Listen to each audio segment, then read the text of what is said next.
나는 전능하신 아버지 하나님 천지의 창조주를 믿습니다. 나는 그의 유일하신 아들 우리 주 예수 그리스도를 믿습니다. 그는 성령으로 잉태되어 동정녀 마리아에게서 나시고 본디오 빌라도에게 고난을 받아 십자가에 못 박혀 죽으시고 장사된 지 사흘 만에 죽은 자 가운데서 다시 살아나셨으며 하늘에 오르시어 전능하신 아버지 하나님 우편에 앉아 계시다가 거기로부터 살아있는 자와 죽은 자를 심판하러 오십니다.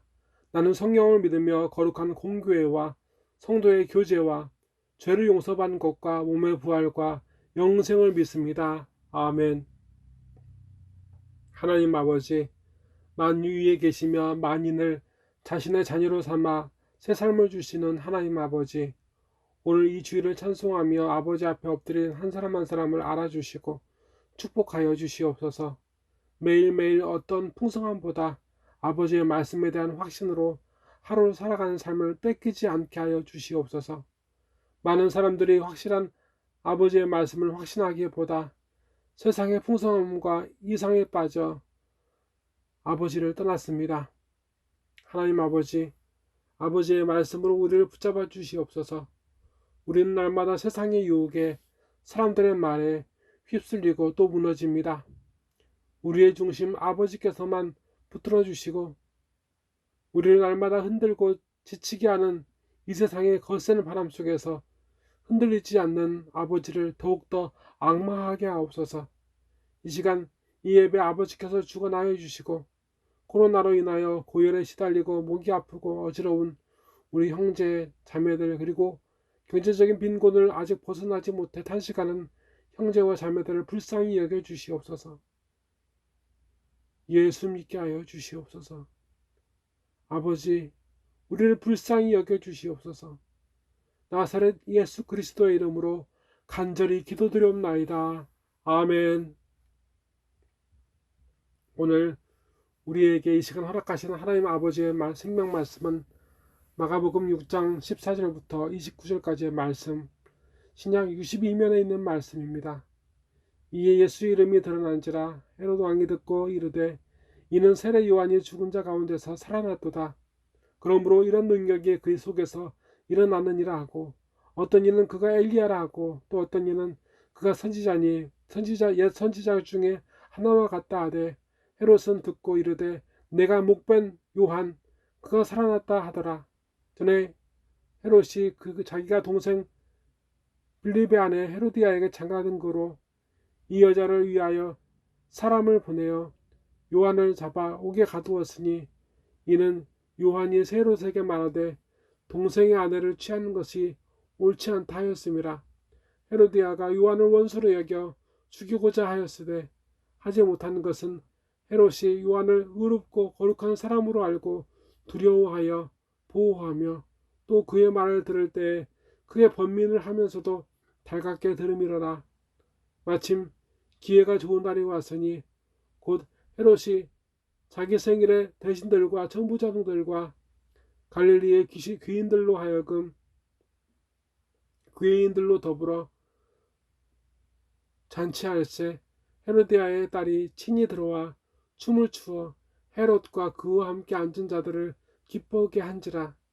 왕이 그 소녀에게 이르되 무엇이든지 내게 구하는 것을 내게 구하라. 내가 주리라 하고 또 맹세하기를 무엇이든지 내가 내게 구하면 내 나라의 절반까지도 주리라 하거늘. 그가 나가서 그 어머니에게 말하되 내가 무엇을 구하리이까. 그 어머니가 이르되 세례 요한의 머리를 구하라 하니 그가 곧 왕에게 급히 들어가 구하여 이르되 세례 요한의 머리를 소반에 얹어 곧 내게 주기를 원하옵나이다 하니 왕이 근심하나 자기가 맹세한 것과 그 앉은 자들로 인하여 그를 거절할 수 없는지라. 왕이 곧 시의병 하나를 보내어 요한의 머리를 가져오라 명하니 그 사람이 나가 옥에서 요한의 목을 베어 그 머리를 소반에 얹어다가 소녀에게 주니 소녀가 그것을 그 어머니에게 주니라. 요한의 제자들이 듣고 와서 시체를 가져다가 창사하니라. 아멘. 성령께서는 오늘 우리를 세례 요한의 죽음을 우리로 하여금 세례 요한의 죽음을 보게 하십니다. 참고로 오늘 말씀에 등장하는 세롯은 예수님 당시 헤롯의 아들 중 하나인 헤롯 안티파스입니다. 그런데 학자들에 따르면 단지 동생의 부인과 결혼했다는 것을 넘어서는 일이 있었습니다. 헤롯 안티파스는 예수님 나실 때 헤롯의 아들입니다. 그런데 배다른 형제가 있었습니다. 그 배다른 형제가 바로 아리스토블루스입니다. 오늘 헤로디아는 그 이 배다른 형제의 딸입니다. 결국 헤롯 안티파스는 조카와 결혼한 셈인데 더 큰 문제는 사실 이 조카는 헤롯 안티파스의 동생이자 헤로디아의 삼촌인 안티파스 빌리비스의 부인이었습니다. 옛날에는 근친상간도 죄로 여기지 않았을 때였으니 그렇다 치더라도 이 조카 빌리비스의 부인은 당시 기혼자인 헤롯 안티파스는 불륜 관계를 맺었습니다. 그리고 서로 결혼하기 위해 서로 자신의 남편을 버렸고 자신의 부인을 버렸습니다. 그렇게 이혼했습니다. 이러니 지금 이 복잡하고 불륜인 이 둘의 관계는 결혼했지만 도무지 납득할 수 없는 막장이었던 셈입니다. 이 일에 대해 세례 요한이 정죄하고 말하기를 그치지 않자 헤롯 안티파스는 그를 감옥에 가두었습니다. 하나님께서는 세례 요한을 통하여 끊임없이 그에게 말씀하셨습니다. 그때마다 당사자 중 하나인 헤로디아가 세례 요한을 죽이려 하였지만 죽이지 못한 이유에 대해서 성령께서는 성경을 통해 이렇게 알려주십니다. 헤로디아가 요한을 원수로 여겨 죽이고자 하였을 때 하지 못한 것은 헤롯이 요한을 의롭고 거룩한 사람으로 알고 두려워하여 보호하며 그의 말을 들을 때 크게 번민을 하면서도 달갑게 들음이로라. 아멘. 그런데 이 헤로디아가 세례 요한을 죽일 좋은 기회가 있었다고 말씀을 우리에게 가르쳐 주십니다. 헤롯의 잔칫날 헤로디아의 딸이 헤롯과 사람들 앞에서 춤을 추었을 때 그 모습을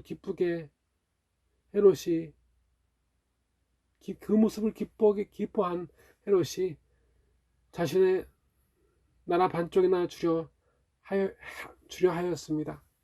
헤로디아는 자신의 딸을 통해 헤롯의 나라 반쪽이 아니라 지금 헤롯이 보호하는 세례 요한의 목숨을 요구했습니다.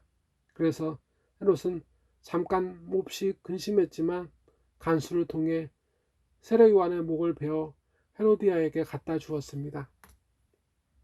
그리고 세례 요한의 제자들은 자기 스승의 죽음의 소식을 듣고 그 시신을 거두어 장사하였다고 말씀을 이렇게 마무리하십니다. 헤롯 안티파스는 자신을 불편하게 하는 세례 요한을 통한 하나님의 말씀을 달갑게 들었습니다.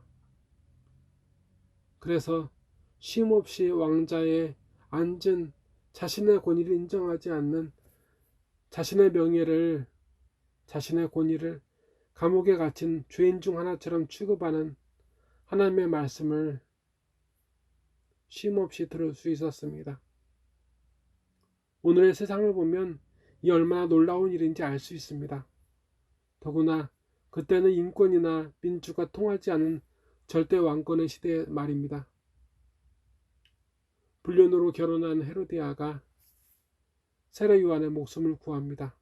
아마도 헤롯 안티파스는 세례 요한의 목을 구하는 것이 자기 아내 헤로디아의 요구인 것을 알았을 가능성이 많습니다. 헤롯 안티파스는 심각하게 고민하다가 이내 세례 요한의 목을 베어 부인에게 갖다 주었습니다. 이 말씀을 우리가 어떻게 받아야 할 수 있을까요? 그때에도 그리고 사도 바울의 편지에서와 같이 음란한 불륜 관계는 안팎을 불문하고 늘 있었습니다. 그렇다면 그 불륜에 빠지지만 않으면 이 말씀은 우리와 상관없는 말씀일까요? 아닙니다. 헤롯 안티파스는 자신을 향한 하나님의 말씀을 들었습니다. 그래서 왕을 감옥에 갇힌 죄수 중 하나와 취급하는 세례 요한은 죽이지 않을 수 있었습니다. 오늘날에도 하나님의 말씀은 늘 유혹 속에 죄와 허물을 벗어날 일이 없는 우리를 분명히 죄인이라고 정죄하십니다. 우리의 자리가 황금빛 나는 왕좌이든 거름더미 곁에 가만히 있든 말입니다. 하나님 앞에 사람은 죄인일 수밖에 없습니다. 그런데 나를 심판하시는 하나님의 말씀을 들으면서도 귀히 여기는 성도가 오늘 그 하나님의 말씀을 사모하는 것을 불편하다 하여, 가족이 원하지 않는다 하여 그 말씀 듣는 것을 외면하기도 하고 그 자리에 나아가는 것을 꺼려하며 그 예배의 자리, 그 말씀 듣는 자리를, 그 말씀을, 그 예배를 핍박하기까지 합니다. 구약에서도 물론 이러한 비슷한 사례는 있었습니다. 예레미야 36장 20절부터 26절까지의 말씀입니다. 그들이 두루마리를 서기관 엘리사마의 방에 두고 뜰에 들어가 왕에게 나아가서 이 모든 말을 왕의 귀에 아뢰니 왕이 여후디를 보내어 두루마리를 가져오게 하며 여후디가 서기관 엘리사마의 방에서 가져다가 왕과 왕의 곁에 선 모든 고관의 귀에 낭독하니 그때는 아홉째 달이라. 왕이 결궁전에 앉았고 그 앞에는 불피운 화로가 있더라. 여후디가 서너 쪽을 낭독하면 왕이 칼로 그것을 연하여 베어 화로 불에 던져서 두루마리를 모두 태웠더라.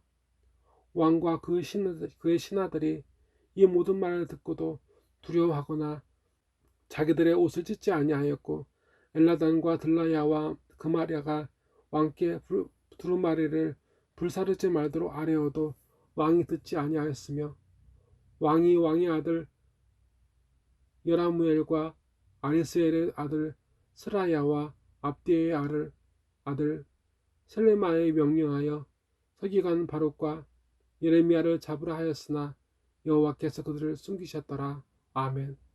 이것이 오늘 우리가 목도하는 헤롯 안티파스와 여호야김의 이야기이며 또 우리가 저지르고 있는 우리의 이야기입니다. 지금 하나님의 말씀을 사모하십시오. 하나님의 말씀이 우리의 살 길입니다. 다 같이 기도하시겠습니다. 하나님 아버지, 오늘 이렇게 우리 아버지께 예배를 드리며 아버지의 말씀을 먹었습니다. 이 말씀의 죽은 우리로 살게 하는 말씀인 줄 알고 먹었으니 더욱 이 말씀 사모하여 아버지께 귀 기울이게 하옵소서. 이런저런 이유로 모든 믿음과 모든 말씀이 기억에만 머뭅니다. 그래서 오늘 믿음과 말씀은 보이지 않습니다. 믿음으로 말씀으로 살게 하옵소서. 때로 그러한 삶이 너무 낯설고 너무 불편해도 그러한 삶을 사모하게 하옵소서. 우리의 능으로는, 우리의 의지로는 우리의 조상들처럼 아버지와 가까워지기보다 더 멀리 떨어져 낭떠러지에 다다랐을지라도 깨닫지 못하여 떨어져 죽을까 하오니 하나님 아버지의 말씀을 사모하게 하옵소서. 일주일 동안도 함께 하신 하나님 아버지, 앞으로 일주일 동안에도 함께 하사 하나님 아버지 은혜에 이끌려 사는 축복을 매일, 매주, 매달, 매년 감사하는 기쁨 외로 그 축제로 살게 하여 주시옵소서. 우리의 빈곤과 아픔, 외로움을 아시는 하나님 아버지, 그 간구마다 응답받게 하옵소서. 이 시간 예물을 드리오니 기쁘게 받아주시옵소서. 나사렛 예수 그리스도의 이름으로 간절히 기도드리옵나이다. 아멘. 하늘에 계신 우리 아버지 이름을 거룩하게 하시며 아버지의 나라가 오게 하시며 아버지의 뜻이 하늘에서와 같이 땅에서도 이루어지게 하소서. 오늘 우리에게 일용할 양식을 주시고 우리가 우리에게 잘못한 사람을 용서하여 준 것 같이 우리 죄를 용서하여 주시고 우리를 시험에 빠지지 않게 하시고 악에서 구하소서. 나라와 권능과 영광이 영원히 아버지의 것입니다. 아멘.